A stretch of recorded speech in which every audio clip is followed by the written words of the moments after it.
Энергетика тармагынын жаңгаш айткан мындай оор абалын көрүп туруп, көрмөксөнгө салган саясий кайдыгерликти, волюнтаризмди токтотпосок болбойт. Кыскасы, энергетика тармагын сактап калууга тийишпиз.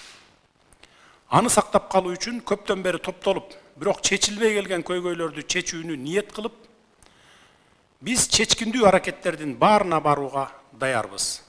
Дагы кайталайын, энергетика тармагындагы көйгөйлөр эмнеден улам жаралды?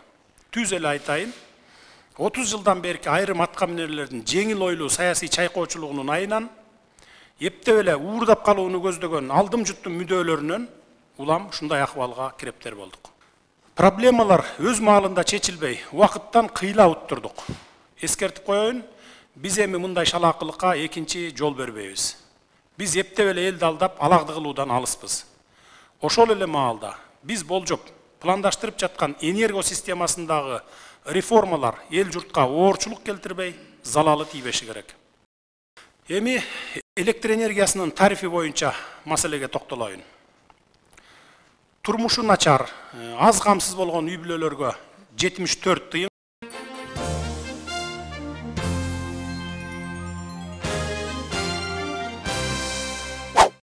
Саламатсыздарбы, урматтуу энергетиктер. Бүгүн сиздерди чогултуп жаткан себебим энергетика системасында жүрүп жаткан иштер, реформалар жана тарифтер тууралуу сөз кылып талкуулоо болмокчу. Энергетика стратегиялык маанидеги, ошону менен бирге көйгөйү көп тармак. Анын азыркы кейиштүү абалы өзгөчө көңүл бурууну, кечиктирилгис чукул чараларды көрүүнү талап кылат. Жалпыбыз күбө болуп келгендей, бул тармакта проблемаларды чечкендин ордуна, тескерисинче проблеманын үстүнө проблемаларды үйүп, оңдоо иштерине деген шылтоо менен кредиттерди алышып, ал акчаларды ушул тармакка жумшабастан уурдап кетишип, натыйжада бүгүн энергетика тармагынын карызы 129 миллиард сомду түзүптүр. Ошого жараша көмөк чордондорубуз, линияларыбыз оңолгон эмес. Тескерисинче итке минип калган абалга келиптир. Бул акчалардын көпчүлүк бөлүгүн энергетиктер эмес, бийлик башында отурушкан атка минерлер уурдап кетишиптир. Бул маселе боюнча эсеп палатасына тапшырма берилет, изилдеп чыгабыз. Суунун башында олтуруп, электр энергиясын экспорттоочу эмес, импорттогон өлкөгө айланып калыптырбыз.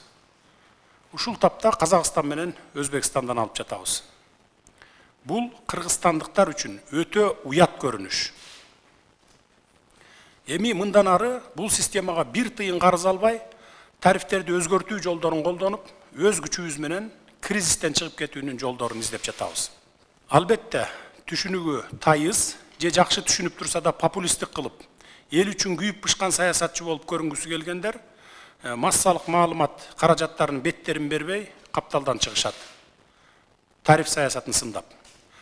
Анткени алар күздө өтө турган шайлоодо элдин добушун алуунун амалын издешет. Саясатчы алдыда боло турган шайлоолорду эске алып ойлонот. Ал эми мамлекеттик ишмер өлкөнүн келечегин гана ойлойт деген учкул сөз бар. Андыктан биз сиздер менен мамлекеттин келечеги үчүн коркпой иш алып барып бере берели, жыйынтыгы жакшы болот. Кийин көпчүлүк эл рахматын гана айтат. Мени санаа тарттырган, күндүр-түндүр түйшөлткөн бир гана ой бар.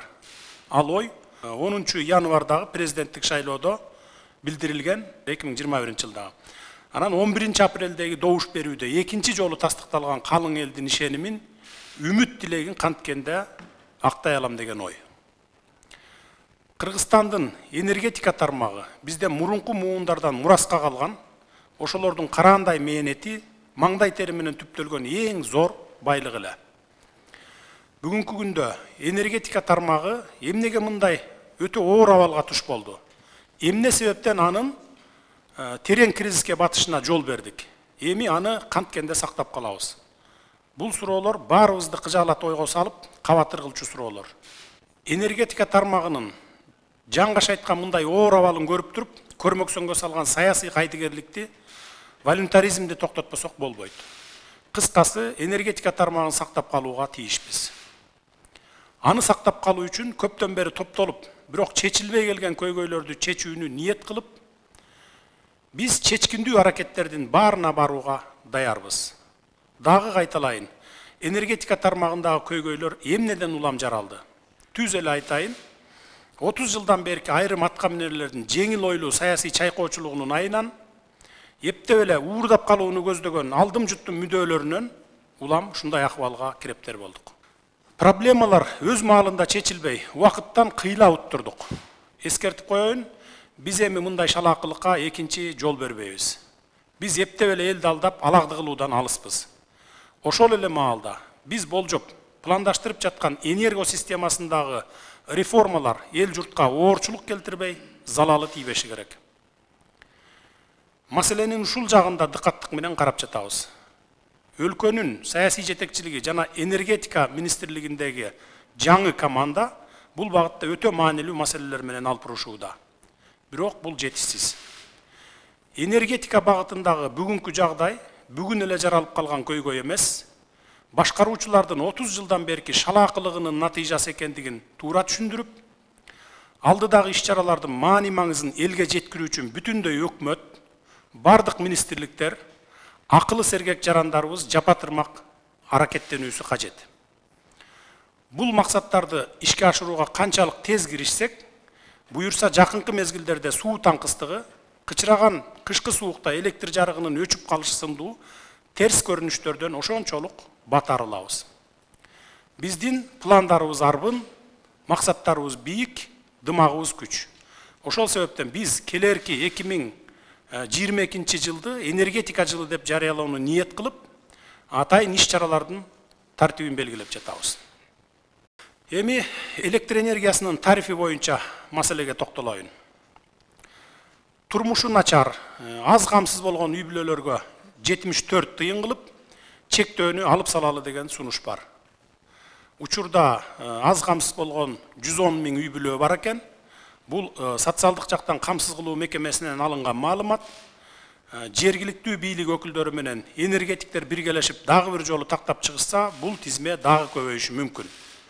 Тактап чыгуу боюнча тапшырма беребиз.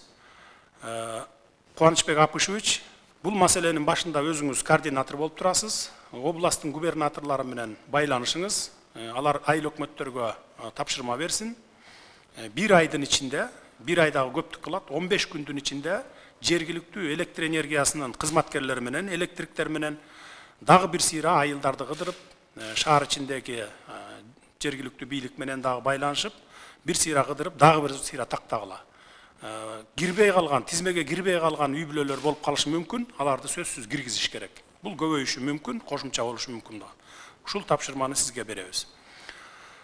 Тоолуу жана жашоо шарттары оор алыскы райондорго 1 сом 4 тыйындан берип, чектөөнү жоюп салалы деген сунуштар бар. Ал эми жашоо турмушу Кудайга шүгүр үй бүлөлөргө 1 сом 48 тыйындан сатуу сунушталып жатат. Чектөө алынат.